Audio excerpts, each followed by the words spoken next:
Os agradezco vuestra presencia por estar aquí. Bueno, vamos a ver. La temática que vamos a iniciar a partir de hoy, yo diría que es el secreto mejor guardado del conocimiento occidental, porque lleva casi no vas a tener que montarlo tú. No, lleva casi 25 años, 25 siglos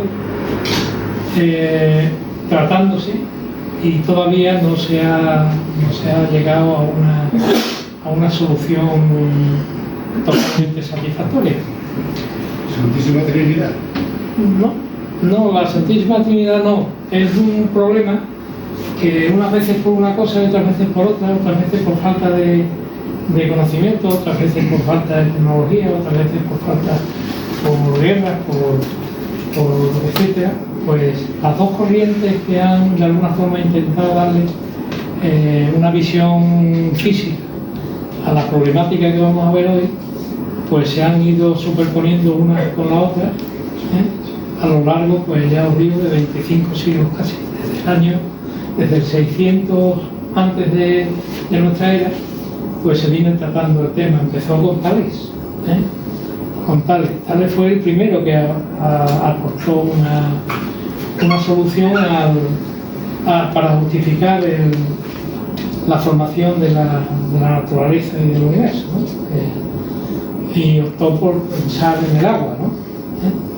Con esto ya más o menos estoy dando la pista de cuál es la problemática. La problemática es que no se sabe si en el sustrato del universo, lo que forma el universo, es un continuo o es un discreto. Un discreto. Entonces ha habido dos corrientes que muy brevemente yo las voy a nombrar. Ha habido dos corrientes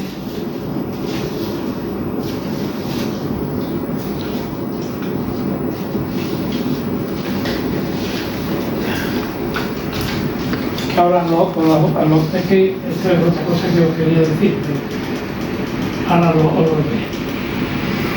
ha habido dos corrientes. Una corriente que es la corriente del discreto, en donde se piensa que el universo está formado por partículas indivisibles, átomos, y a partir de ahí pues se construyen todas las cosas del universo.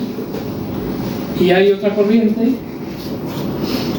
que piensa que la materia no es discreta, sino que está formada por un continuo, es decir, que es infinitamente divisible.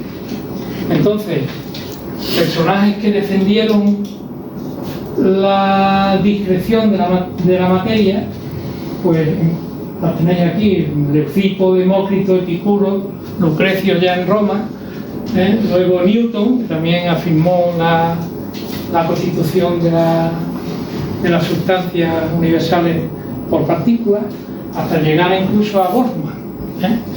Luego hay otra corriente, es la corriente dominante, por decirlo de alguna forma, porque la corriente del discreto ha ido sumergiéndose en el olvido en determinadas épocas de la civilización, y la dominante es la de la materia no es discreta. Empieza por Tales, Anaximandro, Anaxímenes, Epicuro, Empedocles con los cuatro elementos, Platón, Aristóteles, que desarrolla una teoría de los cuatro elementos bastante sólida para la época y que ha estado funcionando casi 15 siglos, 16, a través de la alquimia, ¿no? La alquimia, todavía incluso hoy hay algunos alquimistas que siguen pensando en que la materia está formada por cuatro elementos, la tierra, el aire, el fuego, e incluso hasta Einstein, que también cuando desarrolla la teoría general de la relatividad, la segunda en el 1916, pues también aboga por eso, por la continuidad de la materia. Bueno, en resumen, hay dos filosofías, hay dos formas de estudiar el universo, como partículas o como continuos, Y precisamente ahora, cuando digo ahora, digo desde el 1927 aproximadamente, que se desarrollan los primeros conceptos de la mecánica cuántica hasta nuestra época actual, pues parece ser que se le está dando ya una explicación a cuál es la constitución del universo, utilizando pues medios continuos, es decir, campos y no partículas. Las partículas no pueden explicar los descubrimientos y el desarrollo de la mecánica cuántica, y eso lo vamos a ver pronto. Hoy vamos a hacer una revisión de cuál es la diferencia entre los conceptos continuos y discretos, y el próximo día, que es el día 31, pues ya vamos a empezar a trabajar con campos, vamos a trabajar con interferómetros y vamos a explicar la no localidad, la aleatoriedad de los procesos cuánticos, etc. Vamos a estudiar la física moderna, que no la que se explica en las universidades y no la que se explica en los institutos y en algunos foros en donde todavía se utiliza el concepto de partículas para desarrollar la mecánica cuántica. La mecánica cuántica tiene un problema con las partículas, y es que no pueden interpretarse montones de fenómenos que sí son explicables si se utilizan el concepto de campo. Entonces ese es el camino que vamos a seguir. Bueno, ¿cómo he dividido la charla de hoy? Pues la he dividido en 4 bloques. Por un lado, un breve repaso rapidísimo al concepto de partícula, y por qué el uso del concepto partícula no es apropiado para describir las entidades cuánticas. ¿Por qué no podemos pensar en el electrón como si fuera una partícula? De hecho, los físicos, sobre todo aquellos que ya han accedido a la teoría cuántica de campos, es decir, la teoría cuántica en la que se ha incorporado la relatividad especial de Einstein, ya no piensan en las entidades cuánticas, los electrones, los fotones incluso, los protones, los neutrones, los quarks, etc. Los átomos, las moléculas, no son partículas, sino son campos. Ya explicaré en qué consiste. El uso de partículas nos lleva a una serie de paradojas cuánticas cuando intentamos pensar e interpretar el resultado de la mecánica cuántica. Por ejemplo, aparece el problema ese de la dualidad onda-corpúsculo, que no hay quien la entienda, porque todo el mundo la asume, pero eso desde el punto de vista lógico y razonable pues no es posible. No es posible porque son dos conceptos antagónicos totalmente. El efecto túnel, que también aparece en la mecánica cuántica. Claro, el efecto túnel, si se ve desde el punto de vista de las partículas, pues aparece una especie de paradoja que no se entiende bien. ¿Cómo es posible que una partícula con una determinada energía, que no tiene suficiente energía para pasar un determinado potencial, aparece en el otro lado del potencial? El efecto túnel, la no localidad de las partículas, es decir, que el enredamiento entre las partículas, todo ese tipo de paradojas que la cuántica actualmente pues presenta cuando se utiliza el concepto de partículas, desaparecen cuando ya utilizamos el concepto campo.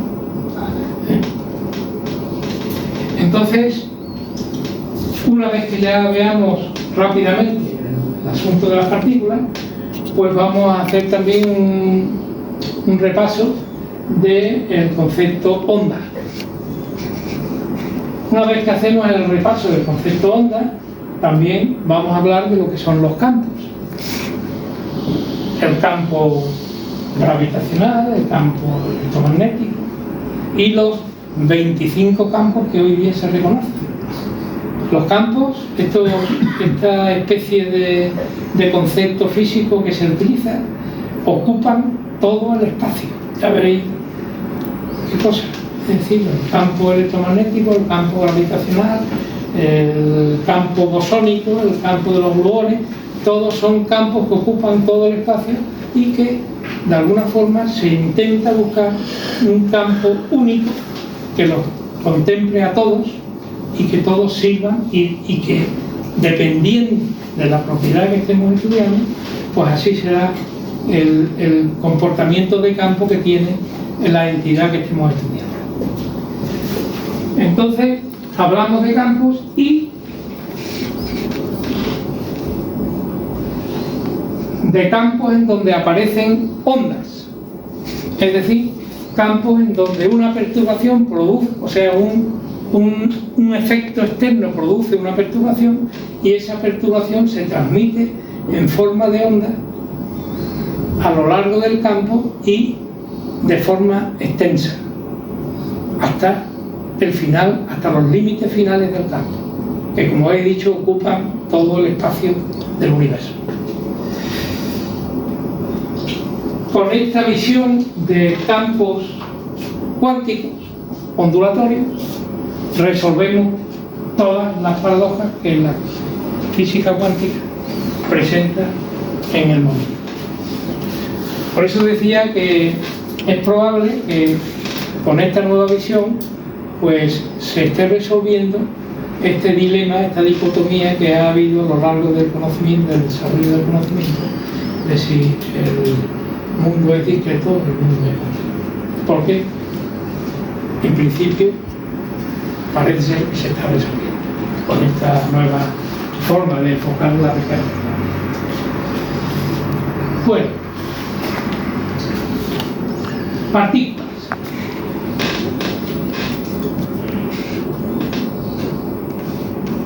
Vamos a, de alguna forma, a dibujar un sistema de ejes ordenados, ortonormales, que nos dan las tres direcciones del espacio. En esas tres direcciones del espacio podemos, de alguna forma, situar una partícula. Una partícula, vamos a pensar de forma clásica en un bolígrafo, en una bolita de billar o una bolita. La partícula me da igual que sea más grande o más pequeña.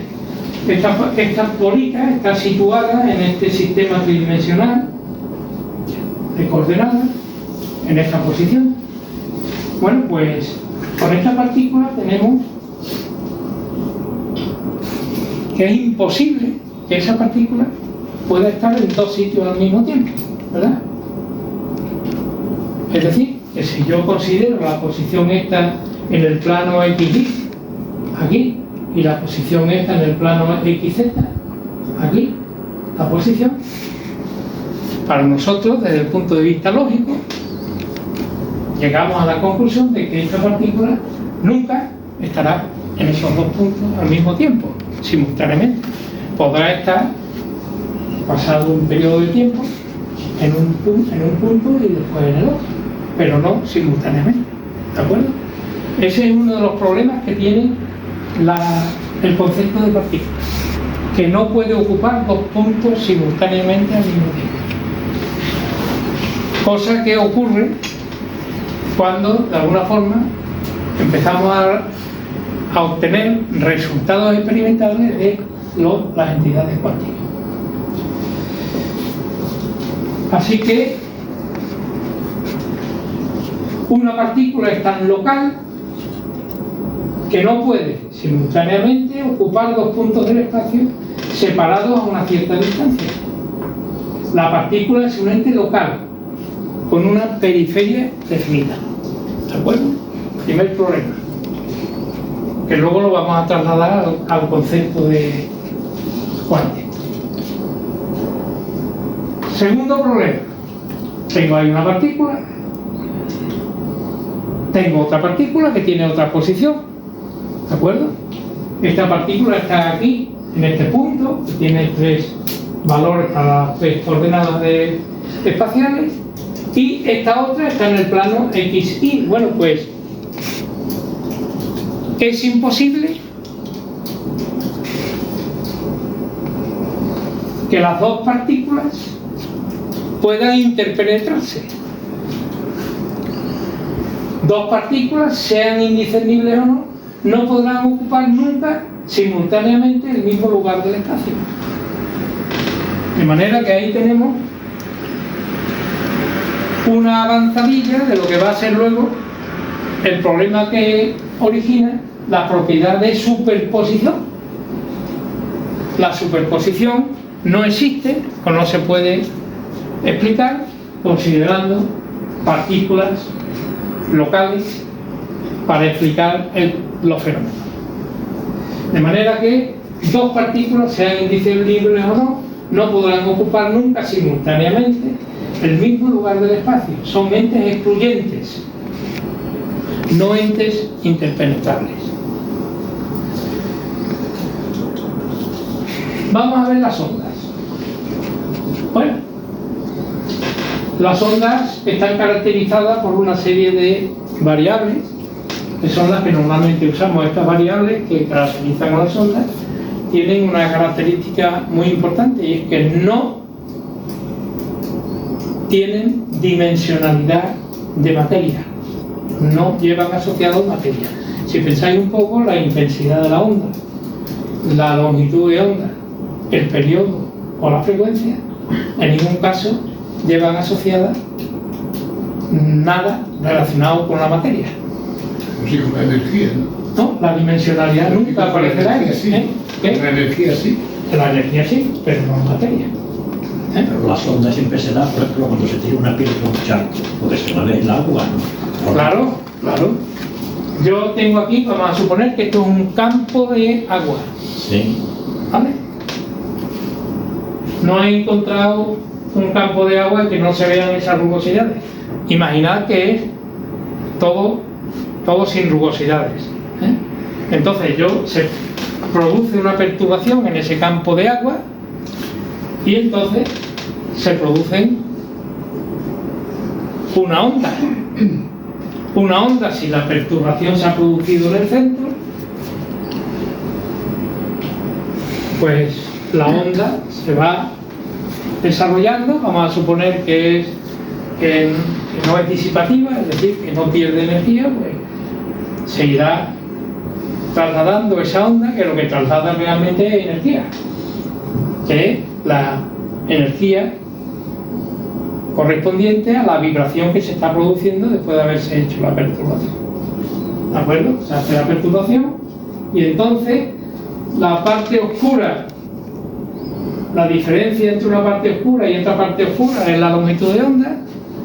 La velocidad será, pues, la variación de la longitud de onda por cada unidad de tiempo, y luego la intensidad vendrá dada por la altura o profundidad que tiene las franjas que son claras y las franjas oscuras, que son las franjas oscuras que son los mínimos, ¿no? Esta será la onda. Entonces, esta onda, ¿hasta dónde llega? En principio, si no es disipativo el asunto, es decir, si no pierde energía, pues llega hasta el límite, del espacio. Así que hay una serie de características que se pueden asociar a las ondas: la intensidad, la longitud de onda, la frecuencia y el periodo. Perdona, sí, aquí estamos viendo en este ejemplo un espacio material, como es una superficie acuosa, en la que se ha perturbado y sale. Y ese desplazamiento de la perturbación es la que provoca la onda. Hay algunos ejemplos, que podría ser un símil esto, en el que lo que se produce es una especie de una perturbación conceptual, no físicamente. Ejemplo, lo hemos visto todos. Vamos por la carretera y vemos que hay 25 focos. Se enciende uno, se apaga, se enciende siguiente, se apaga, se enciende, se apaga. Entonces da la impresión de que hay desplazamiento. Para mí es un ejemplo clásico. Sí, claro. ¿Qué es lo que se está ahí desplazando? El concepto de encendido apagado, porque físicamente no hay ningún desplazamiento, pero tú sientes cómo se va moviendo una cosa que realmente no se mueve. A mí me crea cierta confusión este ejemplo que te estoy diciendo, muchas veces, ahí no se está moviendo nada, yo tengo la sensación de que se está moviendo algo. Ilusiones ópticas. Ilusiones ópticas. No sé exactamente qué es lo que se está moviendo ahí. Claro, ahí si eso podría ser equivalente a una onda o no. la onda realmente, la materia no se mueve, está quieta, como vamos a ver ahora en algunos ejemplos. Lo que se mueve, lo que se traslada es la energía. Es decir, la perturbación realmente en la onda, ahí en eso que hemos visto del agua, lo que hace el agua es vibrar de arriba a abajo, ¿de acuerdo? Y entonces lo que se va trasladando es la energía correspondiente a esa vibración, pero no hay propagación de materia, la materia permanece donde está. Eso lo vamos a ver en un ejemplo clarísimo. Ahora, una onda es una perturbación o variación o cambio que se propaga en un medio soporte, por ejemplo el agua, transportando energía de un lugar a otro sin que haya transporte de materia. La luz y las ondas electromagnéticas se propagan en el vacío sin necesidad de un medio soporte, transportando energía de un lugar a otro. Ahí tenéis un ejemplo de una onda electromagnética, de una onda electromagnética con una determinada polarización, en donde tenemos un campo que es el campo eléctrico, que va autogenerando un campo magnético perpendicular, que sería el que va de azul, de manera que la onda es esta de aquí, la eléctrica, y va produciendo. Esto lo tenemos que ver no así, sino lo tenemos que ver tridimensionalmente, porque la onda es tridimensional. Pero si esto fuese un plano infinito, al final se convertirían en recta la circunferencia. No, si hay disipación de energía, sí. Si no, por geometría, un radio infinito implica que una circunferencia se convierte en una recta. O en una curva, porque en vez de tridimensional no esférica. Bueno, una esfera se convertiría en un plano, pues no, eso sigue. La circunferencia, sí, más larga sea, el radio sigue tridimensionalmente, dando mínimos y máximos, como por ejemplo ha pasado aquí, ¿no?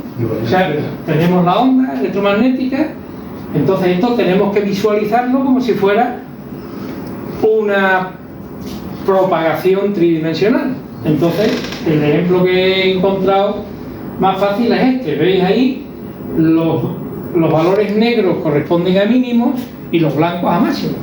Entonces la onda se va... Sí, pero si el radio de la esfera ya es infinito, ahí se convertiría en un hipercubo, una cosa así. ¿Qué sería único además? No lo sé, pero...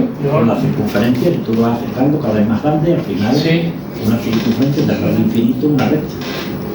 Y sería única además, una cosa matemática. No, yo creo que es decir que un segmento de una circunferencia de radio infinito es una línea recta, esencialmente. Pero no es que la circunferencia se convierta en una línea recta, sino que un segmento de esa línea va a ser recto. Claro, un segmento de una... Bueno, una cosa matemática. Creo yo. Sí. Bueno, las ondas pueden clasificarse en tres tipos. Estamos hablando solo de ondas por ahora, mecánicas, que necesitan materia, por ejemplo las ondas sonoras o las ondas de agua. Electromagnéticas, que no requieren un medio para propagarse, porque van autopropagándose. Y las gravitacionales, que en realidad lo que se propaga es en el espacio y el tiempo se produce la onda, es decir, son los ejes de referencia los que evolucionan, no el espacio-tiempo, sino los ejes de referencia. Son perturbaciones que alteran la geometría propia del espacio-tiempo, aunque es común representarlas viajando en el vacío. Técnicamente no podemos afirmar que se desplacen por ningún espacio, sino que en sí mismas son alteraciones del espacio-tiempo. Las gravitacionales. Ya en una charla que di sobre las ondas gravitacionales, cuando hace ya un par de años, ¿no? Cuando salió la noticia de que habían detectado habían detectado ondas gravitacionales, que estuvimos hablando de las ondas gravitacionales, no sé si os acordáis. Sí. Bueno, además las ondas pueden ser transversales o longitudinales. Ahí tenemos dos ejemplos. Pues va a depender de cuál es la forma de propagación de la perturbación. Por ejemplo, las ondas de viajeras correspondientes al sonido, o bien las de una cuerda. El pulso ondulatorio de una cuerda, hay aquí una característica muy importante, y es que en esta zona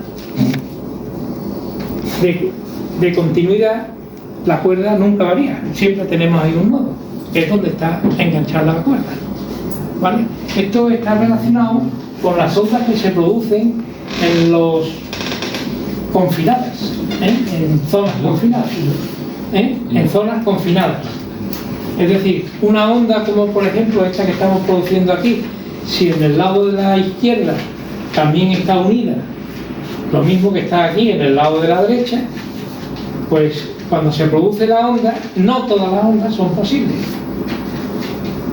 sino que hay que respetar que la onda que se produce tiene que ser un múltiplo de la distancia que hay entre un punto de apoyo y el otro punto de apoyo.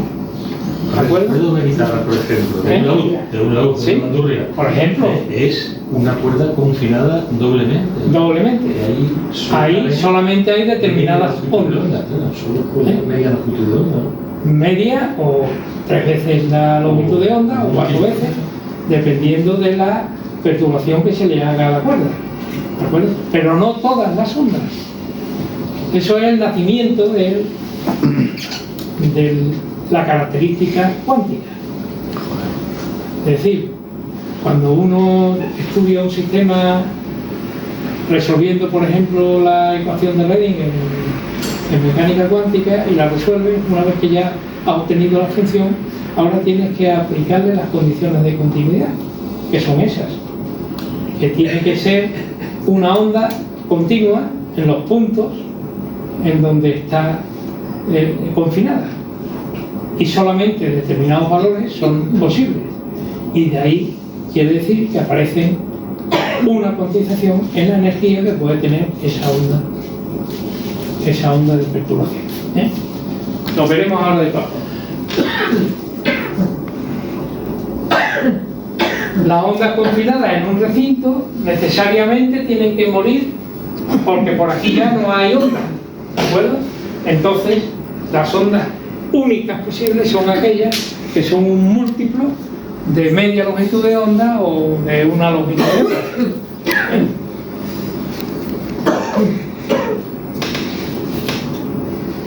Bueno, esto es una imagen en donde podemos ver cómo la materia no se traslada, sino que simplemente vibra, a pesar de que la onda está evolucionando en una determinada dirección. Se ve perfectamente ahí.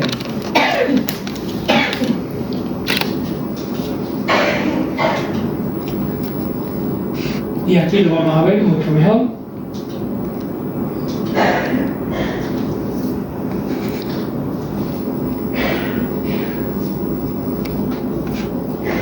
La materia permanece quieta en su posición. No hay transferencia de materia, si hay transferencia de energía. Bueno, la función matemática, voy a poner pocas fórmulas porque no merece la pena que nos compliquemos un poco la vida con las expresiones matemáticas. La expresión de la función que nos describe la onda depende de las coordenadas espaciales y del tiempo, y es proporcional, ya veremos que es proporcional a una exponencial en la forma polar de un número trigonométrico, pero que se puede quedar resumida en una función senoidal, que es la que nos está dando esta forma de máximo y de mínimo. Entonces la función que depende de las coordenadas espaciales y del tiempo es igual a una constante, que es la intensidad que va a tener la onda, es decir, la altura que va a tener, multiplicada por el seno de un ángulo en donde hay dos partes, una parte que depende del tiempo y otra parte que depende del espacio. En la parte que depende del tiempo aparece aquí un valor delante, que es lo que se conoce como pulsación.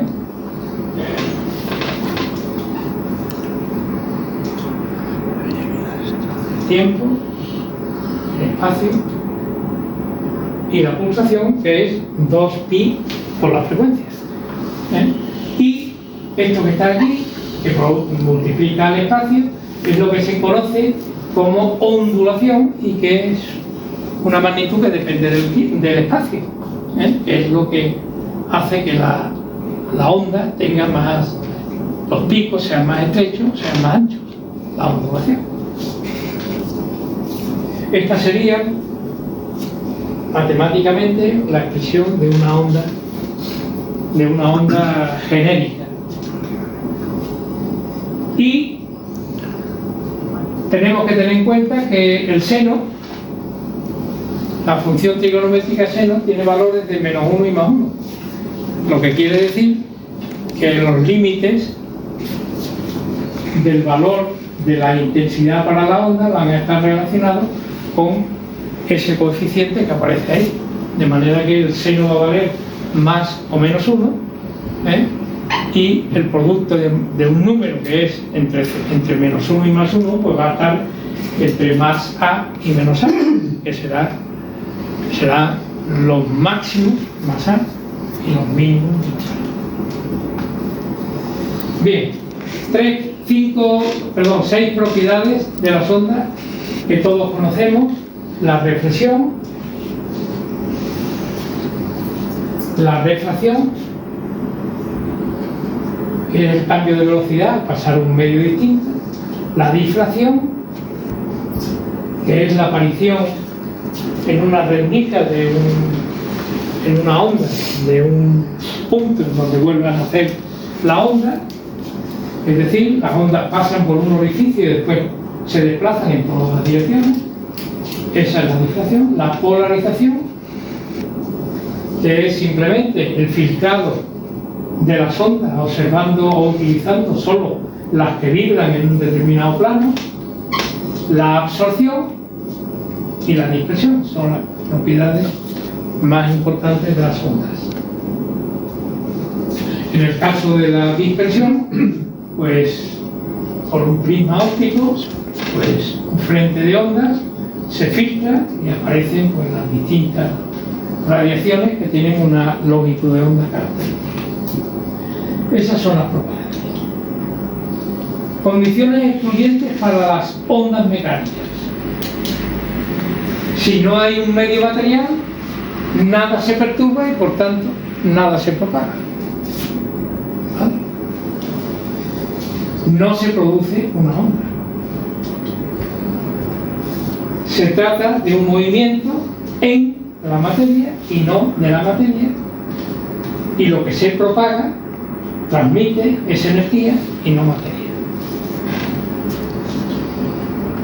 La luz y las ondas electromagnéticas no necesitan un medio soporte, ya lo hemos visto.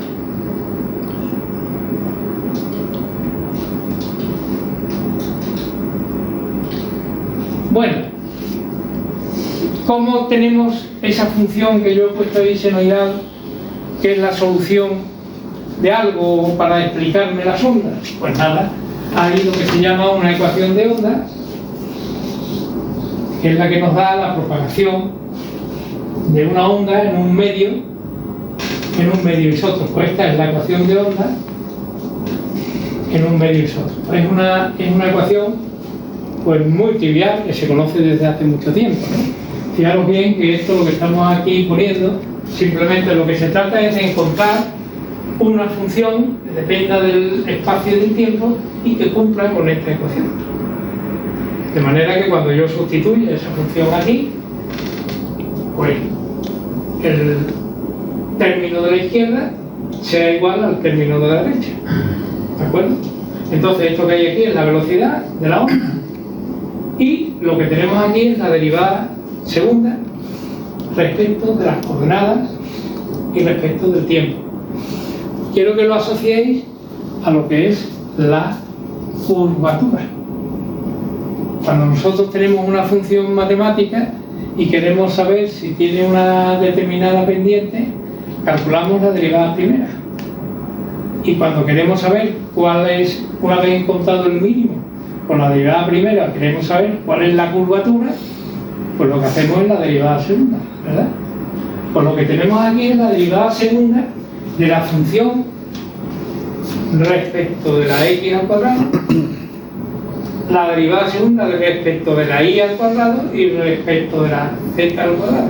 Es decir, la curvatura en la dirección x, en la dirección y y en la dirección z es igual a 1 partido por la velocidad al cuadrado multiplicado por la curvatura en el tiempo. Esa es la ecuación de Euler.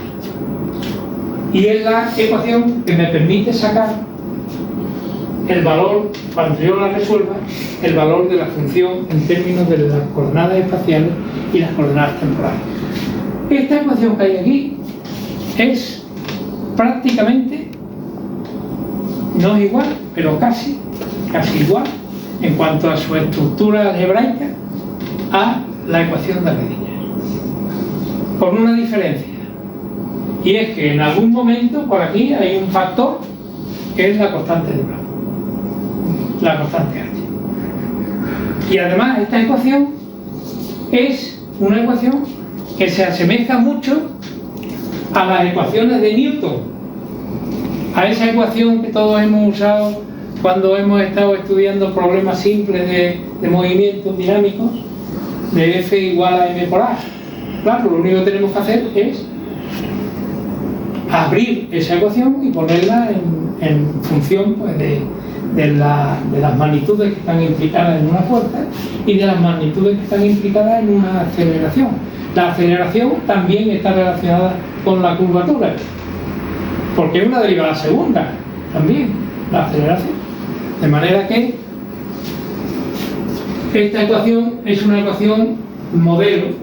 La ecuación de Newton, las ecuaciones de Lagrange y las ecuaciones de Hamilton son prácticamente lo mismo. Lo único que en el caso de las ecuaciones de Hamilton pues no hay problema con la referencia, es decir, es independiente del sistema de coordenadas que use. Bueno,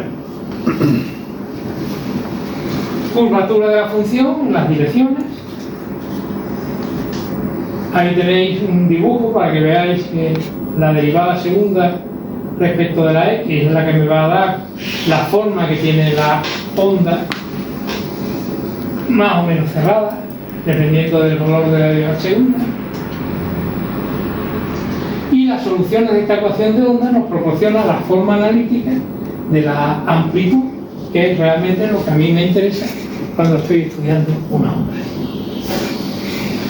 Una vez que se conoce la ecuación de onda y las condiciones iniciales, todo el problema asociado a la propagación de una perturbación en un medio isótopo queda reducido a encontrar las posibles funciones que la verifican. Esa ecuación, lo mismo que la ecuación de Redinger, tiene infinitas soluciones. Y si yo estoy estudiando, por ejemplo, voy introduciendo esto poco a poco, estoy estudiando el comportamiento de un electrón en el átomo de hidrógeno, cuando resuelvo la ecuación de Redinger para el átomo de hidrógeno encuentro infinitas soluciones. Y me dicen en la interpretación luego de la mecánica cuántica, me dicen, bueno, es que cualquier función puede representar al electrón. De hecho, una combinación lineal de todas ellas también representa al electrón. Y entonces aparece aquí lo que se llama el problema de la superposición universal. Pero no superposición de las partículas. Veis que estamos encontrando una serie de elementos que nos están poniendo en evidencia de que el uso de las partículas a la hora de interpretar va a ser un uso, en principio, poco razonable. ¿Cómo vamos a pensar que no una función, sino infinitas funciones pueden representar al mismo tiempo a la misma partícula? ¿Vale? Estas funciones se conocen con el nombre de soluciones o funciones propias de la ecuación de onda. Las soluciones que se obtienen al resolver esta ecuación diferencial.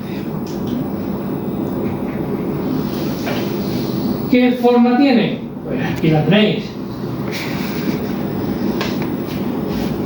Os decía antes que realmente la función, esto es el radio, es la expresión de la tridimensionalidad y el tiempo, os decía que era proporcional a una constante multiplicada por una exponencial, que es la forma polar de una función trigonométrica, de seno más coseno. Entonces esto se puede resolver fácilmente y pasarlo a una constante multiplicada por un seno o por un coseno. También es importante destacar de que la función va a depender de la unidad imaginaria, con lo cual tengo una función compleja que no tiene significación real. De ahí que cuando los cuánticos quieren hablar de cosas reales, lo que hacen es multiplicar una función por su conjugada compleja, porque en ese momento se cumple que al multiplicar la función por su conjugada compleja, pues ya tengo un resultado real y entonces ya puedo interpretarlo. De manera que problemas que vamos teniendo al resolver la ecuación pues son esas, ¿no? Que primero tengo infinitas funciones, segundo que tengo una dependencia con la unidad imaginaria que tengo que resolver porque si no, no lo puedo explicar, ¿eh? La unidad imaginaria, como todos sabéis, es raíz cuadrada de menos 1. Entonces, no hay ningún número que multiplicado por sí mismo de menos 1.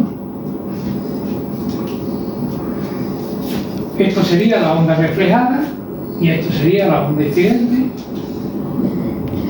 Y para una dimensión, por ejemplo, es decir, en vez de depender de R, depende de T, pues puedo escribir la ecuación como una constante multiplicada por el coseno o bien por su equivalente, 90 grados menos,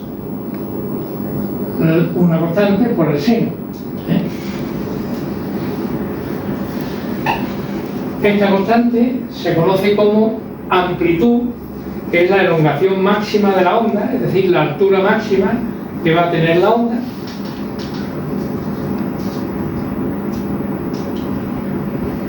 La parte temporal, la tenéis ahí.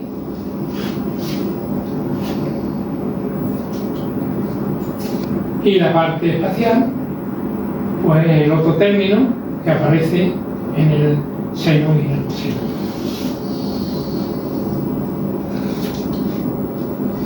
Bueno, estas son tres ecuaciones, tres expresiones que ya no las vamos a volver a sacar, que es la pulsación, que es el número de ciclos por unidad de tiempo, y la ondulación, que es el número de ciclos por longitud, por unidad de longitud.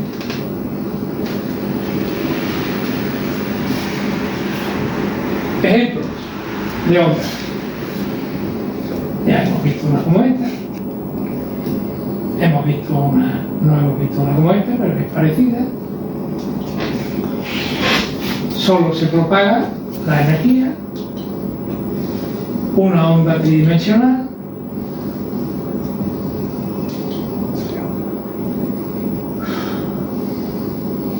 y lo fundamental, el principio de superposición. El principio de superposición nos dice que las soluciones de la ecuación de onda pueden combinarse para darle una nueva onda que también cumple con las propiedades de la ecuación de onda. Es decir, que puedo hacer una combinación lineal como esta que aparece aquí, donde cada una de las ondas solución de la ecuación de onda, psi sub 1, psi sub 2, etcétera, pues la puedo multiplicar por una constante, y esa solución Es decir, esa combinación lineal de funciones de onda me va a dar una función que también es solución de la ecuación de onda. Este problema de la superposición no se puede explicar ni interpretar al resolver la ecuación de Redinger, que también es una ecuación de onda, y obtener las funciones, por ejemplo, de una partícula.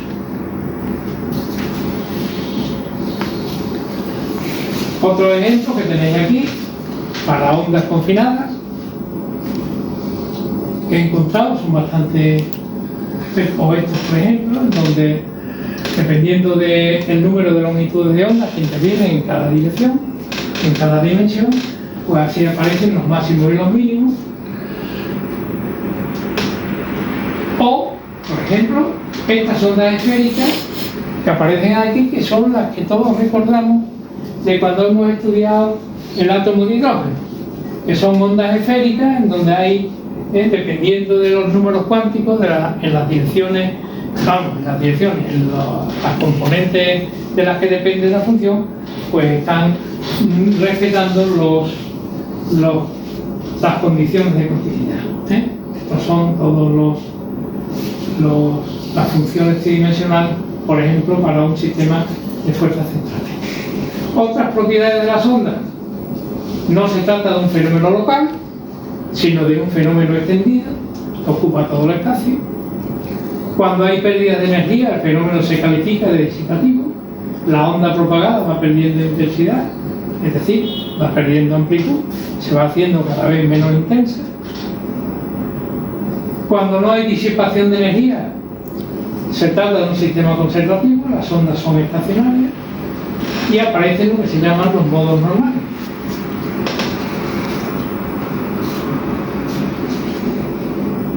La amplitud es constante, los nodos no varían,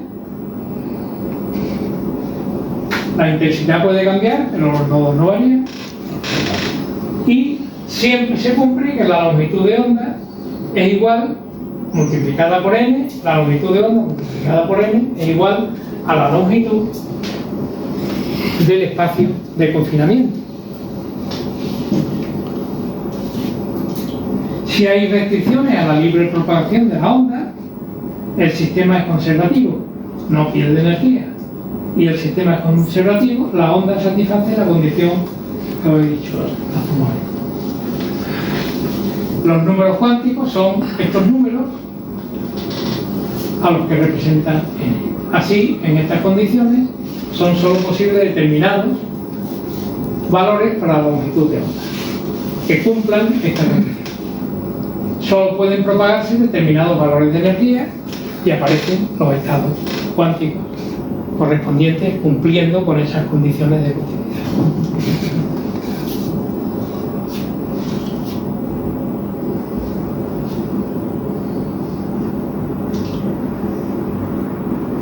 Bueno,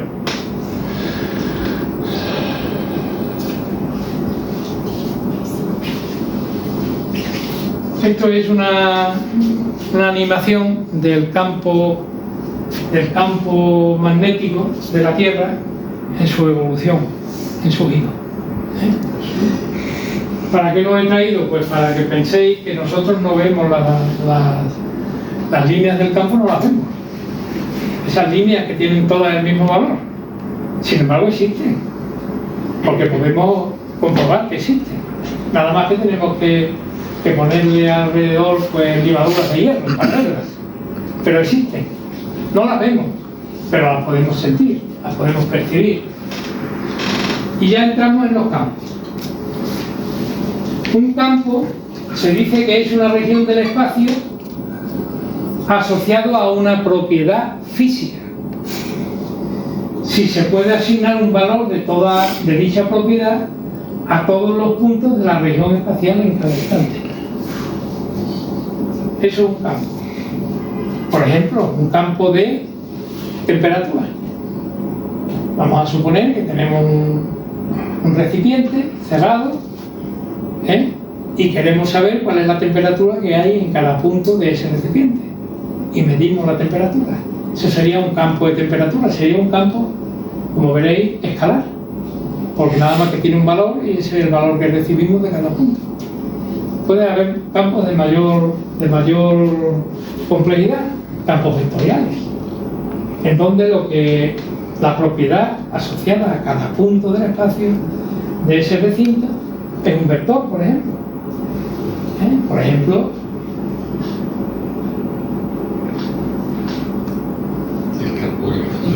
el campo gravitatorio, ¿no? El campo gravitatorio o cualquier otro campo que tenga propiedades vectoriales. También luego los hay que en vez de ser un vector, la propiedad, en vez de tener la expresión de un vector, pues puede tener 9 valores y es un tensor. Es decir, la polarizabilidad, por ejemplo. La polarizabilidad pues es un tensor de segundo orden, es decir, una matriz de 3 por 3, 9. Pero puede haber tensores de mayor orden. En fin, ahí, dependiendo de las características del campo, así tendremos lo que representa, ¿no? El campo magnético, esto sería un imán. Nosotros tenemos el imán, pero no vemos las líneas del campo, pero ya sabemos que sí existen las líneas del campo y nada más que tenemos que añadirle limaduras de hierro para ver dónde están las líneas, ¿no? Las líneas que representan, pues representan un valor del campo magnético en ese punto, que se mantiene constante a lo largo de la línea. Este sería un campo eléctrico que también tiene líneas de fuerza.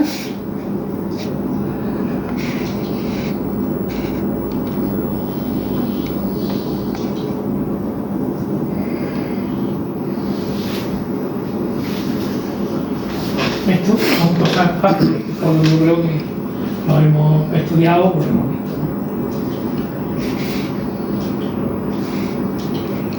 Un campo escalar puede ser este, que os he comentado antes, un campo de temperatura, o, por ejemplo, un campo como este, de energía potencial. La energía potencial también es un número, es un escalar.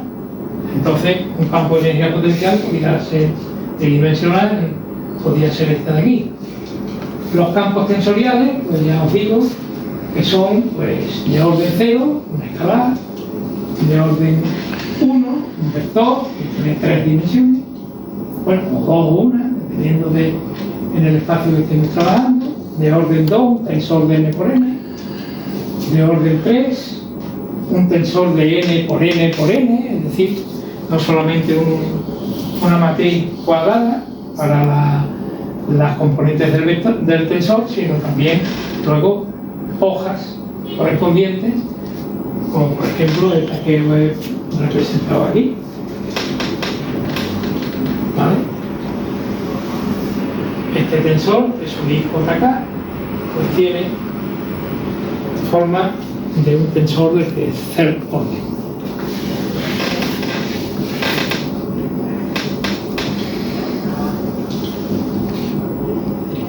Bien, ¿quién fue el primero que sacó a reducir el asunto de los campos? Pues el asunto de los campos, el primero que habló de ello fue Faraday, que introdujo el concepto moderno de los campos como propiedades del espacio que tienen consecuencias físicas. Argumentó en contra de la acción a distancia, que en aquel momento pues, estaba en pleno furor, proponiendo en cambio que las interacciones ocurren a través de líneas de fuerza que llenan el espacio y que los átomos son meras convergencias de estas líneas de fuerza, en palabras de Michel Faraday. Pensaba que la interacción a distancia no puede justificarse por medio de interacciones electromagnéticas instantáneas. Es decir, que la interacción a distancia debería producirse gradualmente de un cuerpo al siguiente, lo cual sería la evidencia de que algún proceso físico ocurre en el espacio intermedio.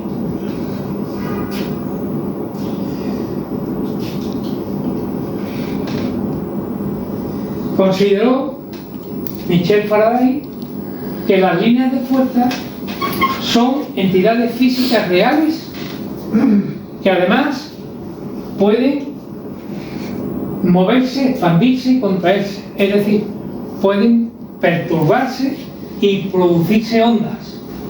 Es decir, que las líneas de fuerza pueden ser la base de un mecanismo ondulatorio de traslado de energía o de propagación de energía. Fue la primera vez que habló de eso. Eso de contraerse. Sí, lo mismo. Contraerse, ¿por qué no? Porque haya unos medios limitantes. No, se pueden mover, se pueden trasladar, se pueden expandir. Es decir, que son entidades físicas que están sujetas a ese tipo de movimiento. Aunque nosotros no las veamos, porque claro, nosotros decimos, bueno, ¿y dónde están las líneas de fuerza? Pero existe la realidad de, hombre, claro, de contraerse. Claro que existen. Lo que pasa es que nosotros no las vemos.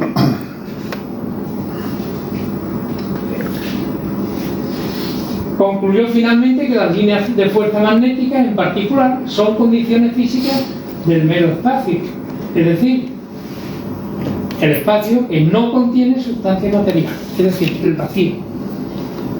Están en el vacío. Ya hablaremos del vacío cuántico. Hoy en día esta descripción de los campos como condiciones de espacio se admite en general por los físicos. Este conjunto de líneas de fuerza que vienen de alguna forma descubiertas por las limaduras de hierro, pues existen y son tan reales como lo que estamos tocando, lo que estamos viendo.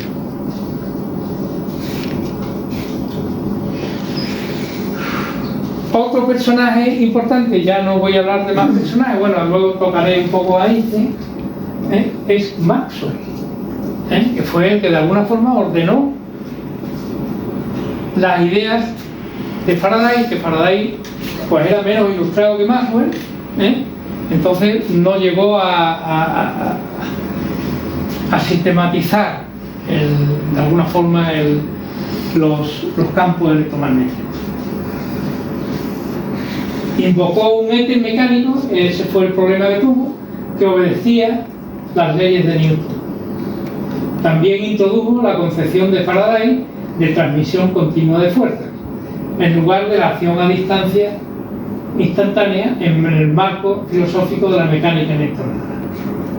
De este modo, las leyes de fuerza de Faraday se convirtieron en el estado de un medio material, el éter. El éter, ya sabéis, a finales del siglo XIX, cuando se realiza el estudio con el interferómetro de Michelson y Morley, pues se descubre que no hay éter, ¿no? Que no, se llega a la conclusión de que no existe el éter. Encontró las ecuaciones de campo dinámicas correctas para los fenómenos electromagnéticos, consistentes con todos los resultados experimentales conocidos. Las leyes del electromagnetismo de Maxwell son 4, que también se estudian en bachiller, ¿no? Y son básicas. Su análisis condujo a las predicciones de un tiempo finito de transmisión para las interacciones electromagnéticas y la luz como un fenómeno de campo electromagnético. Es decir, que la luz forma parte del conjunto de todas las ondas electromagnéticas que puede haber en el universo. A pesar del éxito de sus ecuaciones y a pesar de la no aparición del éter en las ecuaciones reales, Maxwell insistió durante toda su vida en que las fuerzas mecánicas newtonianas en el éter producen todos los fenómenos eléctricos y magnéticos. Bueno, rápidamente, porque no, las 4 ecuaciones de Maxwell son estas que tenéis aquí. La primera ecuación de Maxwell, que es esta que está aquí, la ley de Gauss para el campo eléctrico, explica la relación entre el flujo del campo eléctrico a través de una superficie cerrada, con la carga neta encerrada por dicha superficie, es decir, existe divergencia en las líneas de fuerza. La divergencia del campo eléctrico es proporcional a la densidad. La segunda ley de Maxwell, que se conoce como ley de Gauss para el campo B, para el campo magnético, explica que el campo magnético no diverge, es decir, que no hay líneas que diverjan, sino que se cierran. Como veis ahí, las líneas del campo magnético. Esta otra, que se conoce como ley de Faraday-Lenz, si existe una variación del campo magnético B, entonces provoca un campo eléctrico E, es decir, la conexión que existe estructural entre el campo eléctrico y el campo magnético. Y la última, que es la que se conoce como ley de Ampere generalizada, que explica que si se tiene un conductor por el que circula una densidad de corriente J, esta provoca la aparición de un campo magnético rotacional alrededor de la lámpara. Con lo cual, Maxwell lo que hizo fue fundir las propiedades de los objetos eléctricos y los objetos magnéticos, aparte de incluir la luz en la gama de radiaciones electromagnéticas. Pero parte estas ecuaciones que acabas de explicar no se explican en el bachillerato. ¿No se explican? No se explican en el bachillerato. Son necesidades complejas, ahora no lo sé, pero de alguna manera ahí, por lo que tú cuentas, están estableciendo las relaciones entre la variación de un campo magnético y la aparición de un campo eléctrico, que al fin y al cabo eso está en los motores eléctricos, es decir, una bobina que puede girar en el seno de un imán genera una corriente eléctrica, o al revés, si la que se mueve el imán y la bobina se quieta, pues se genera también, o sea, aunque yo no he visto esto, no se explica. Pues se veía, ¿no? Es muy compleja porque... Ahora mismo en internet, en el Instagram, hay cientos de vídeos con pilas así unidas con cucharas, las pilas unidas con cucharas y tal, y que hacen mover cosas y tal, que es todo esto, ¿no? Claro, que puede explicar el porqué. Sí, esa es la fenomenología, ¿no? La casuística, y este es el fundamento teórico que explica todo. Claro, esto, teniendo en cuenta que esto es, pues, aproximadamente, pues puede ser en 1940 o por ahí, ¿no? Cuando empieza a entenderse todo este asunto de la relación entre el campo eléctrico y el campo magnético. Ha introducido ha explicado el concepto de éter para explicar todo eso, y es curioso porque el éter es uno de los fluidos que se han ido explicando históricamente en la ciencia. Anteriormente se tuvo el calórico, por ejemplo, todo los fluidos que no existen. Y esto me plantea a mí la duda de si esto que estamos ahora pensando de la materia oscura y la energía oscura no será también un concepto. No sé muy bien todo esto que tiene que ver, todo esto que estás explicando no tengo ni idea. Si tiene que ver con la mecánica cuántica, me refiero, tiene que ver con la energía oscura y demás, y las leyes que ocurren dentro del campo de energía oscura se acabarán desapareciendo para que aparezcan unas nuevas leyes, ¿no? Bueno, ahora mismo lo que yo he entresacado de lo que me he preparado, ahora mismo hay un intenso estudio de la materia oscura y de la energía oscura, buscando la existencia de campos, de un campo. Es decir, lo mismo que el campo electromagnético, un campo en donde se puede explicar la materia oscura y la energía oscura. De hecho, la idea del campo unificado, que Einstein intentó hasta su muerte resolverlo, pues era simplemente el unificar todos los campos que se conocen y que se conocían, de forma que solamente hubiera un campo del cual se supiera cuál era su comportamiento. Y luego cada uno de las entidades que intervienen en el universo, pues estaría relacionada con uno de los campos que constituyen ese campo unificado, y que estaría relacionada con una onda en un determinado valor de intensidad o de excitación en ese campo correspondiente. Es decir, la tendencia es buscar un campo unificado en donde esté todo contemplado. Y ahí entra también la materia oscura y la energía oscura, que por cierto es el 96% de lo que no se conoce. Es decir, que la materia que se conoce es prácticamente un 5 o un 6%, y todo lo demás se asocia a la energía oscura y a la materia oscura. Pues yo decía una cosa, Sí. eso del éter, de que el peso decía que era la quinta esencia, cuarto elemento, había otro más, que era el éter. ¿Cómo? En Empédocles decía que había 4 elementos y otro más que era el éter, que era el que estaba en el cielo, por lo visto. Y luego otra cosa, que no se han descubierto los monopolos magnéticos. Ah, no, eso no. Entonces las partículas, por eso los campos magnéticos siempre son cerrados. Siempre son Entonces se está cerrados. buscando si existe esa partícula por ahí. Sí, pero eso yo creo que es una ilusión. Una ilusión, ¿no? Pero es raro que esa partícula tenga... El monopolo magnético, yo creo que es lo mismo que la piedra filosofal. Sí, sí. Y es una cosa que no...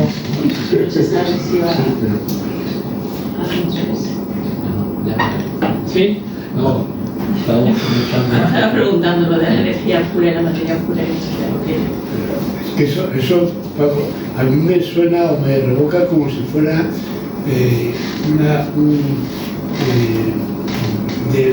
mismo fenómeno y tratar de explicarlo de distinta manera. Que es cambio de nombres de algo que no se conoce bien. ¿Pero a qué te refieres? Lo de la materia oscura y la energía oscura, con toda la anterior, todas las teorías, Sí, pero eso... al fin y al cabo parece que es unos cambios de nombres. No, eso es un déficit que se ha encontrado en la observación de los objetos sensibles o palpables, es decir, que podemos observar, que podemos ver, y en donde lo mismo que ocurre con las líneas de fuerza, que tú no las ves, por efectos indirectos, se llega a la conclusión, se deduce que para que pueda ocurrir lo que está ocurriendo en el universo perceptible, pues necesariamente tiene que haber una masa y una energía que no la podemos ver o que no la podemos medir. No, medir sí, se puede medir, porque de hecho se ha llegado a la conclusión de que el 96% del universo está formado por materia oscura y por energía oscura. Creo que tiene que ver con para explicar la expansión del universo. Lo que comentábamos antes, que tu hipótesis comienza en el Big Bang, una hipótesis plausible, no, pero que esa expansión, que se mide a través de la constante de Hubble, resulta que está siendo más rápida de la que la constante de Hubble permite calcular, y se va incrementando la velocidad de expansión del universo. Y parece que para poder explicar eso haría falta un déficit de conocimiento que tiene que ver con la materia y la energía oscura. Pero yo no comprendo. ¿El Big Crunch cómo se explica? Eso sería otro proceso por el cual la gravitación se opondría a la expansión, digamos la expansión térmica que se sigue produciéndose, ¿no? No tengo ni idea al final qué va a ocurrir, si tiene límites, no tiene límites, En los pilares del Big Crunch, ¿cómo se explica es eso? una hipótesis también. Bueno, el campo electromagnético y el gravitacional llenan el espacio, todos llenan el espacio, es decir, es como si fuera, pues ahí lo pongo de una forma más gráfica, como si fueran humos que están expandidos por todo el universo. El campo electromagnético es solo uno de los 25 campos similares, cada uno de los cuales también llena el universo y que se conocen actualmente. Fundamentalmente se pueden derivar del modelo estándar, la teoría del modelo estándar, que que es la que introduce estos 25 campos, además de estos dos. Y estos son solo los campos conocidos. Probablemente hay muchos campos desconocidos correspondientes a la materia oscura, la gravedad, y quién sabe si hay más. Eso realmente está en su... El universo no está vacío, ni está casi vacío, está lleno. De hecho, está lleno del campo electromagnético y del campo gravitacional. Es un universo que estamos comentando ahora que está en expansión. Sí, sí. A medida que el universo se expande, también se expanden los campos, ¿no? Claro, claro. Es decir, Claro. el lugar en el que se hacen presentes los campos. Claro, es que el campo es extenso, es decir, no tiene límite. Había diferencia entre el concepto campo y el concepto espacio. ¿Se podría hablar de espacio sin hablar de campo? ¿Hablar de campo sin hablar de espacio? Da la impresión de que si se va uno y otro es como si fuese manifestación de lo mismo, ¿no? Es que, liándolo más, el espacio no lo puedes imaginar libre del tiempo. O sea, quiere decir que en última instancia... Bueno, eso tampoco. Yo, si me lo mezclas con el tiempo, el espacio, para hablar luego como sinónimo de la expansión de la... universo y espacio, al fin y al cabo el espacio sería el continente y universo el contenido. No. Eso... El primero que introduce el tiempo en la descripción de la naturaleza del universo es Einstein, que lo introduce como variable. El problema de la variable temporal es un problema que hay que tratarlo con mucha sutileza, porque el tiempo es una variable que no es equivalente a las espaciales. El tiempo no tiene menos tiempo. Es decir, que el tiempo es una variable... Tiene la flecha de... No. El tiempo es una variable que solamente va hacia el futuro. No tiene valor negativo, ¿vale? A pesar de que cuando construyen los conos estos de espacio-tiempo, pues puedes ponerlo como tú quieras, pero eso no... Entonces, el tratamiento que hace Einstein de la variable tiempo en la teoría de la relatividad, pues bien, pero el problema del tiempo sin una dirección, pues es un problema que no está resuelto. Bueno, avanzamos. Cada nanómetro cúbico está repleto de una variopinta procesión de muchos tipos de campos y ondas superpuestas. El universo es vasto, pero no está vacío, ni mucho menos. El modelo estándar de la física cuántica considera 25 campos, los cuales incluyen 6 campos de quarks, 6 campos de leptones, 8 campos de gluones. El gluón es la partícula portadora de fuerza nuclear fuerte, la que hace que los quarks estén unidos. Es una fuerza, es una partícula, que en principio que transporta energía o que transporta fuerza, que es la que hace que los gluones estén unidos y no se repelan, y los núcleos sean estables. Más que los núcleos, los protones y los neutrones, que están formados por 3 gluones, ¿no? Los campos W más, W menos y Z de la fuerza débil nuclear, y de los fotones, es decir, del campo electromagnético, y también el campo de Higgs forma parte de este conjunto de campos que considera el modelo estándar de partículas. ¿Los neutrinos tendrían algún papel ahí? No, los neutrinos serían perturbaciones en un campo, en el campo de neutrinos. Pero se dice también que la materia, el universo tiene esta forma porque no podemos, si un neutrino tiene masa, puede que la materia oscura fuese mostrada por los neutrinos. Eso ya. Porque no se sabe si el neutrino tiene masa o... En principio, el neutrino tiene masa. Lo que pasa es que tiene una masa ínfima, que no, en principio, que no está claro todavía. Porque cuando te dice que por cada segundo que tú estás aquí estás atravesado por hordas de neutrinos, pues eso es en principio. Sí, pero eso es de la materia oscura y todo eso puede ser debido también a los neutrinos que ha podido. Pero eso yo creo que yo no lo he visto en ningún Eso que sitio. los neutrinos. No, yo lo simple, que en el campo de la física sería fuerza y energía sinónimos. No, hombre. Dios, no. ¿Qué es la energía? Eso a lo mejor tendremos que hablar algún día. La energía es la capacidad de realizar un trabajo. Y fuerza es la medición. La energía es la capacidad de realizar un Sí, trabajo. eso está claro. Y fuerza Que no necesariamente esa capacidad de esté activa. ¿Vale? Y la energía es la forma de expresarse las Dinámica. fuerzas. Eso. La energía potencial. No, yo, Es justo. para mí la energía es una propiedad. Simplemente, por ejemplo, este móvil está aquí y como está más alto que en el suelo, aquí tiene más energía potencial que en el suelo. Eso. Y La la energía fuerza- potencial es una propiedad, en este caso es gravitatoria, asociada a la Sí, eso altura. potencial lo entendemos. Pero la Es una fuerza. propiedad. No, Es la una fuerza- interacción, es una interacción.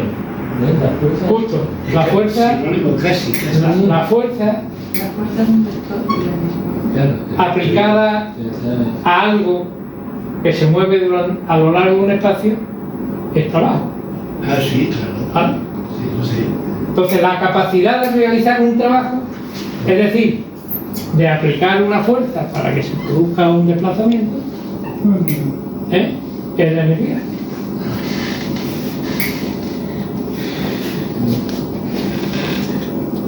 Oye, esto del campo de Higgs tiene que ver con lo de los bosones. Sí, sí, sí. El campo de Higgs, claro, las partículas esas que dice que, vamos, las partículas, el campo que descubrieron, que es el que genera la masa. ¿Eh? Y por curiosidad en cuanto al tamaño, yo tenía la idea, que quizás esté equivocada, de que los quarks eran la parte más pequeña posible de división de la materia. No sé si eso será cierto o no. De un quark es más, por ejemplo, es más pequeño que un electrón. Bueno, vamos a ver, el ¿Tiene sentido? quark, ¿Tiene sentido? tal como creo que el quark actualmente es una partícula confinada que no se conoce, sino que pasa lo mismo que con la materia oscura, que se intuye que está en esa situación, el quark. Entonces, no se conoce un quark fuera del protón o del neutrón, y del núcleo, por supuesto. Entonces, el quark, la fuerza nuclear fuerte, es una fuerza que no es equivalente a las otras fuerzas que conocemos, como la de Coulomb o la fuerza de Newton de las masas y tal, sino que es una fuerza nuclear que cuanto más estiras la distancia entre un quark y otro, pues más fuerte se hace, con lo cual impide que se separen, y cuanto más cerca lo acerca, pues más fuerza se repele. Entonces, los quarks están en los protones y en los neutrones, en principio se considera así, que es lo que considera estos serían los 6 quarks que hay, ¿no?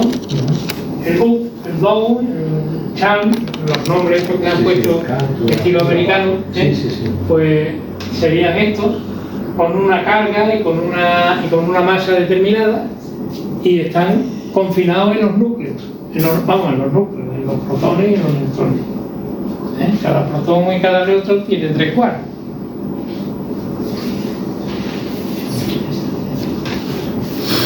Cada uno de estos campos que os he comentado tiene su quantum de energía característico, y todos estos quantum obedecen a la física cuántica. Muchos físicos suponen que con el tiempo se creará una teoría del todo que incorpore los campos del modelo estándar, más la materia oscura, la energía oscura, la gravedad y cualquier otro campo fundamental que pueda conocerse, y formarán ese campo unificado que yo comentaba hace un rato, ¿no? Cada uno de los 25 campos conocidos actualmente tienen un estado de vacío que también es cuántico. Ya hablaremos del estado de vacío. En el estado de vacío Es curioso porque yo no había nunca pensado en eso, pero luego he llegado a entenderlo, ¿no? Cuando hay dos partículas, dos entidades cuánticas microscópicas vibrando, si se estudia desde el punto de vista cuántico, siempre tienen un nivel que es imposible de reducir. Es decir, el estado fundamental siempre tiene una determinada energía, que es un medio de H nu por H por la frecuencia de vibración, que es lo que se conoce como energía del punto cero. Claro, cada dos entidades microscópicas existe esa posibilidad de vibración, de manera que existe una cantidad de energía que está asociada a esas vibraciones, que no se pierde, que está ahí, y es parte de esa, o sea, esa energía se considera parte del espacio vacío, del vacío cuántico. Lo mismo ocurre para cualquier otro sistema en donde haya un nivel fundamental que no es cero, y por consiguiente hay un valor de energía que es imposible de gastar, de quitar. Precisamente en ese fundamento en el que se encuentra el principio de indeterminación de Heisenberg, que hay siempre una vibración y por consiguiente no puedes localizar a la partícula en cantidad de movimiento y posición al mismo tiempo. Entonces, todos aquellos sistemas en donde haya un nivel de energía fundamental que no es cero, pues ahí hay una cantidad de energía que pertenece a ese sistema que está vibrando.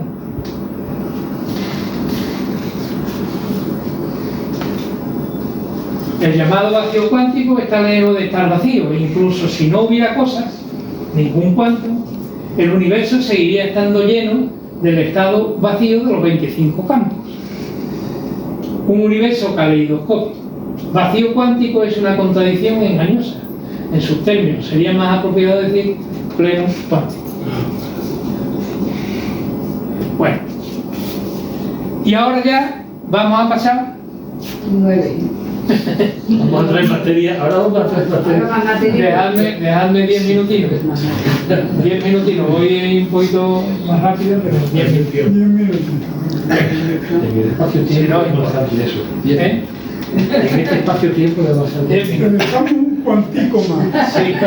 Bueno, pues ahora tenemos que dar un paso y considerar que en estos campos de los que he estado hablando, pues existe la posibilidad de que se produzcan ondas y evolucionen en el campo.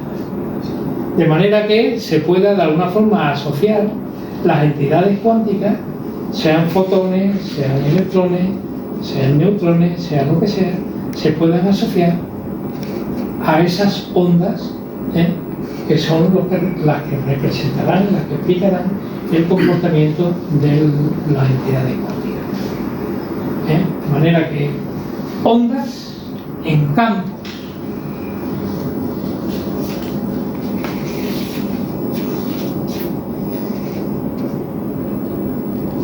Los campos presentan estas 4 propiedades fundamentales que luego van a aparecer en la mecánica cuántica.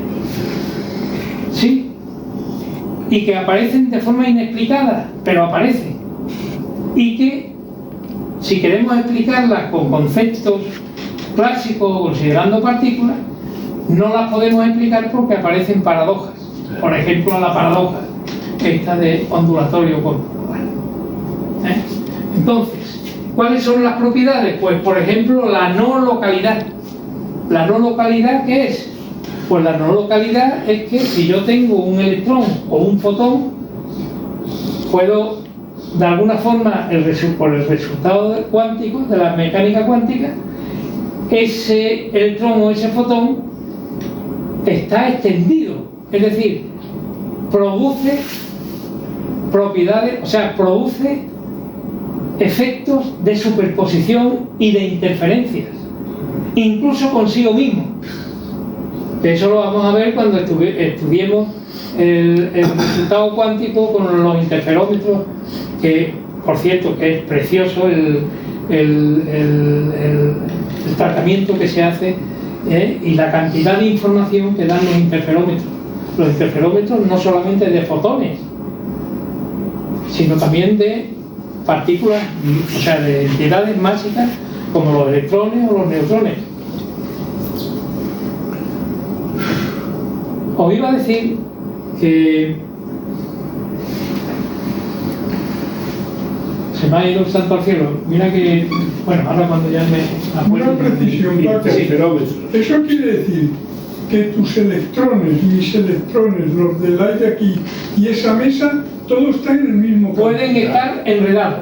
Claro. No, pueden, no, están. Pueden En estar. el mismo campo, todos pertenecen al mismo campo Pueden, sí. de electrones. Pueden estar, incluso pueden estar enredados, de manera que, aunque estén separados espacialmente, pueden estar enredados. Es decir, que están influenciados algunos, o sea, unos con otros. Acojonante. ¿No? Entonces, la no localidad, pero que además la no localidad incluso de distancias astronómicas, no solo de, porque claro, los interferómetros son ya os traeré para el próximo día una fotografía de un interferómetro del que se usa para estudiar, por ejemplo, en el caso de los fotones, son así, pero las propiedades que se pueden estudiar ahí son aplicables incluso a distancias astronómicas. El enredamiento, que es otra propiedad que también va a aparecer en la mecánica cuántica y que, utilizando el concepto de partículas, no es posible explicarlo. El enredamiento.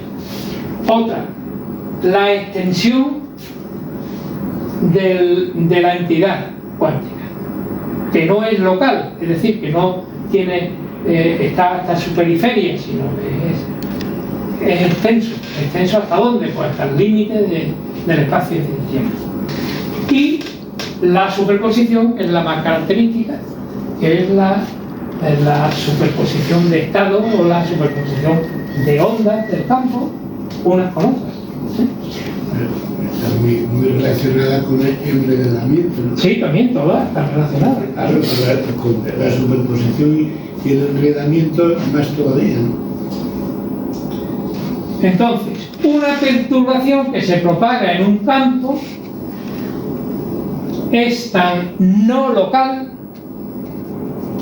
que puede simultáneamente ocupar dos puntos del espacio separados a una cierta distancia, en principio arbitraria. Tal perturbación se propaga de forma no local con una periferia indefinida. Es, como veis, contrario a lo que vimos al principio cuando describía las propiedades de las partículas. Para una partícula, aquí para un campo, para una perturbación en un campo. Y lo segundo es que dos perturbaciones propagándose en un campo podrán superponerse siempre, en cualquier lugar del espacio.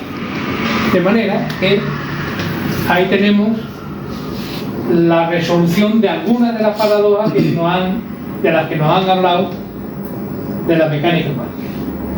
Si consideramos que lo que resulta de la resolución de la ecuación de Schrödinger es un campo, no una función que describe partículas.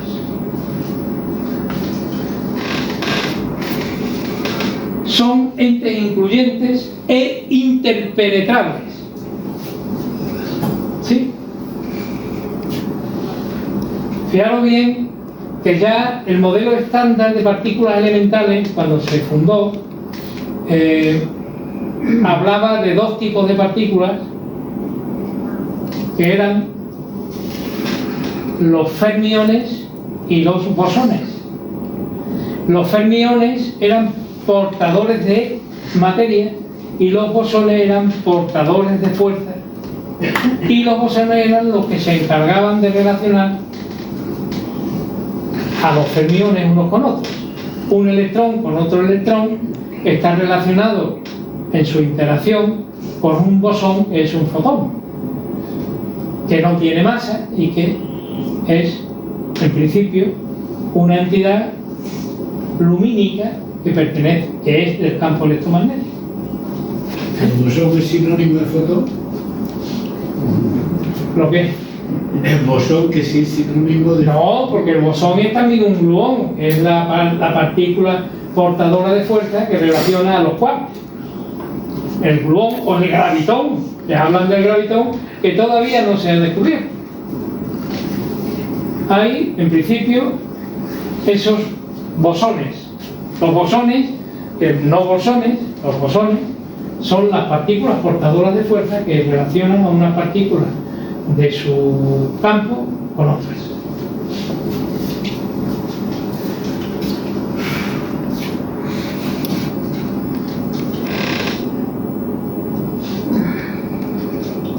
Bueno, estas son las líneas de fuerza de campo eléctrico y magnético.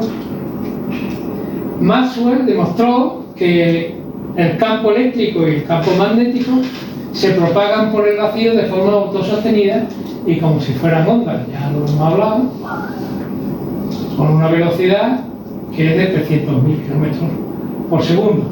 Las ecuaciones de onda correspondientes al campo eléctrico y al campo magnético son estas dos, esto de aquí y esto de aquí, que ya lo hemos visto antes. He puesto en vez de velocidad a c, lo que se conoce la velocidad del campo electromagnético, y este sería el ejemplo de una onda electromagnética propagándose en 3 dimensiones. ¿Está el universo hecho de ondas en campos espacialmente extendidos o de partículas diminutas locales o de ambas cosas? Ambas cosas. ¿Eh? Ambas cosas.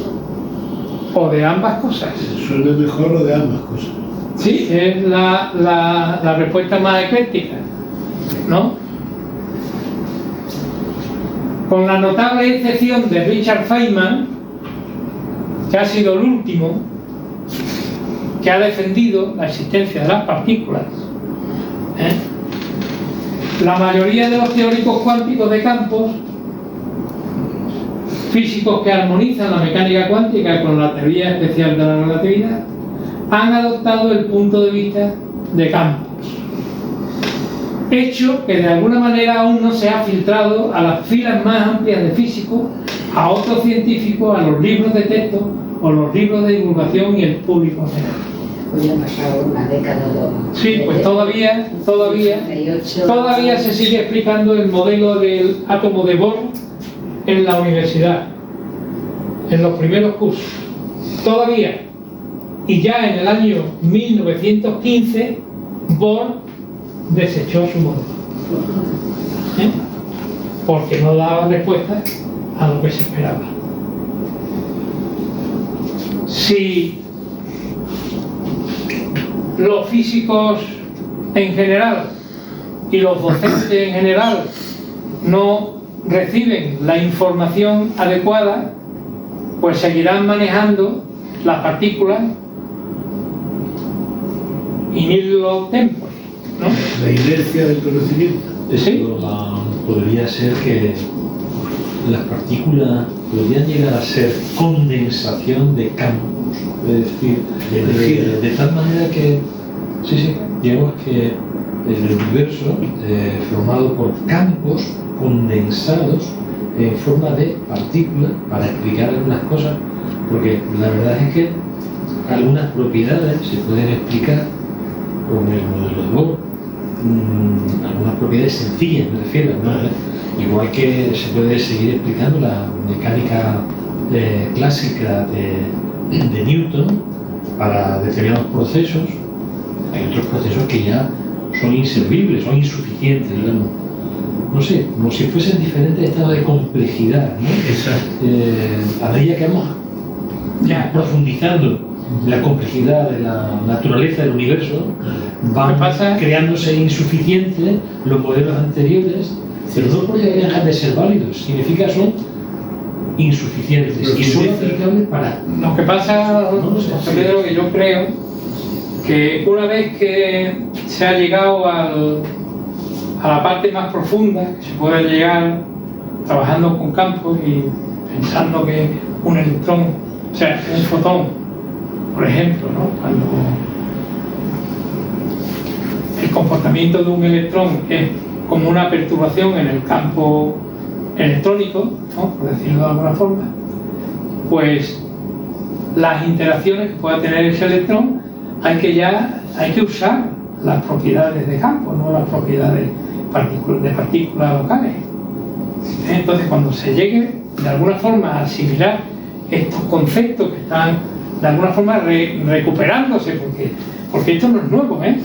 El tema de los campos no es nuevo, es decir, que ya en 1915, 1916, cuando empieza la mecánica cuántica en el 1927, ya hay autores que piensan que como la ecuación de Redinger, que es una ecuación de campo de materia, porque allí se trabaja con una partícula, con masa y tal igual, como esa ecuación de Redinger, que es una ecuación de campo, porque realmente se ha formado de acuerdo a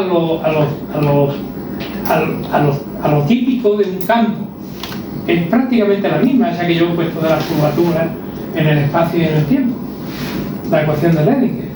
Si se ve así a vista de pájaro, lo único que tiene de más es la constante de Planck, que está metida ahí, ¿no? Que la pueden meter incluso a 2. De hecho, cuando se explica la mecánica cuántica utilizando los postulados y todo esto, pues hay un momento en el que para construir la ecuación de Redinger utiliza la equivalencia entre el momento lineal y un operador, ¿no? La derivada respecto de las coordenadas. Entonces, en algún momento se puede hacer de una forma sencilla la explicación de la mecánica cuántica y de la interpretación de sus resultados sin necesidad de llegar a paradojas, en donde las paradojas ya no existen. Porque como vamos a ver el próximo día, cuando trabajemos con los interferómetros, veréis que es una cosa evidente, es decir, lo que está ocurriendo, ¿no? No hace falta tener grandes instalaciones para descubrir eso, sino simplemente utilizando la lógica. De hecho, ya sabéis que el mayor problema que hubo en los seguidores de la mecánica cuántica sobre la mecánica cuántica es cuando en el 35 Einstein, Podolsky y Rosen sacan el artículo ese que publican en el Nature, en donde explican lo del enredamiento y la no localidad de las partículas. Ese fue el problema desde el punto de vista conceptual más importante que ha tenido el de las variables ocultas. Es que la mecánica cuántica tiene esas paradojas porque hay variables que no las estamos usando, que son las variables ocultas, ¿no? A nivel de ciudadanía, yo veo que eso tiene una complejidad matemática enorme que nos dificulta el comprender todo eso. Fíjate que arriba en la pregunta clásica, ahí arriba en la primera pregunta, hay una dualidad. Tú estás proponiendo, la pregunta propone campos o partículas. Es como cuando lo de la dualidad onda-corpúsculo de principio del siglo XX, la idea que me hacía, una idea muy burda, era como una moneda. Yo no puedo ver las dos caras de la moneda a la vez. O veo una cosa, o veo la cara, o veo la cruz, pero no a la vez.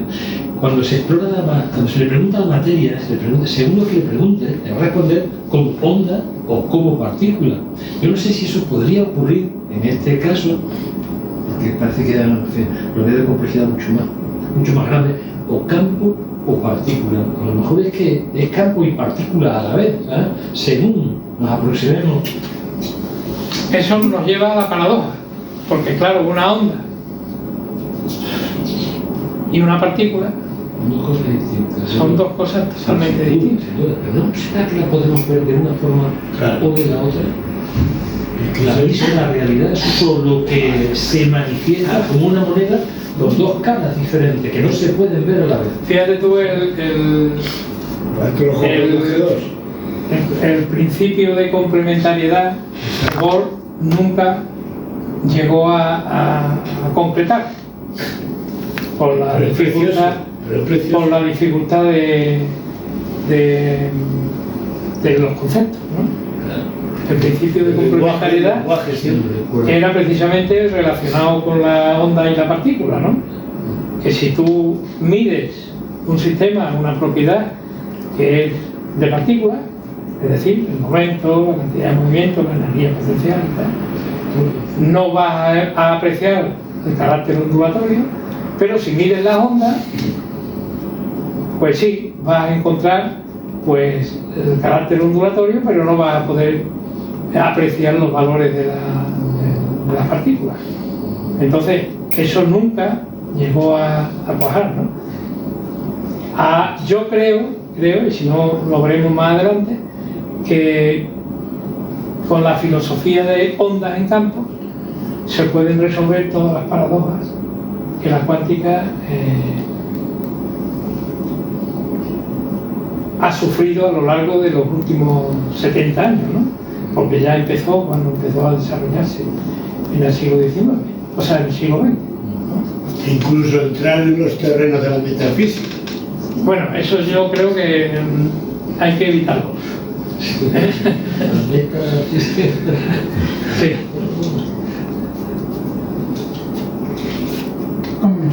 Sí, vamos a ir. Con estos controles. Bien, una cosa fundamental. Decimos un fotón. Eso es lo que os iba a decir antes. Hoy día, y ya lo hablaremos el próximo día, hay mecanismos que nos permiten experimentalmente producir trenes de fotones cada cierto tiempo. Un fotón. De manera que hoy día es posible entrar un fotón en un interferómetro y ver qué es lo que hace el fotón, si va por un camino o va por el otro. Un fotón. Y también hay procedimientos experimentales que nos permiten tener cañones de electrones en donde van uno a uno con unos espacios de tiempo perfectamente determinados, o una secuencia de electrones, pero uno a uno, no haces de electrones en una determinada dirección. De manera que las técnicas que hay experimentales, que están absolutamente medidas con láser, ¿no? Con láser. Bueno, con láser, pero a muy baja temperatura, a 4 Kelvin, con baja intensidad, y utilizando lo que le llaman las trampas de fotones o las trampas de electrones, en donde el sistema que va a emitir el fotón, pues está en suspenso a unas determinadas condiciones experimentales y se sabe cuándo se produce el tránsito y se produce la emisión de ese fotón y luego del siguiente fotón, de manera que se puede construir de hecho cañones de electrones y de fotones y de neutrones y de protones, unos detrás de otros en una determinada secuencia, y con lo cual se le puede hacer, pues eso, marearlos en un interferómetro o hacer cualquier otro tipo de cosas.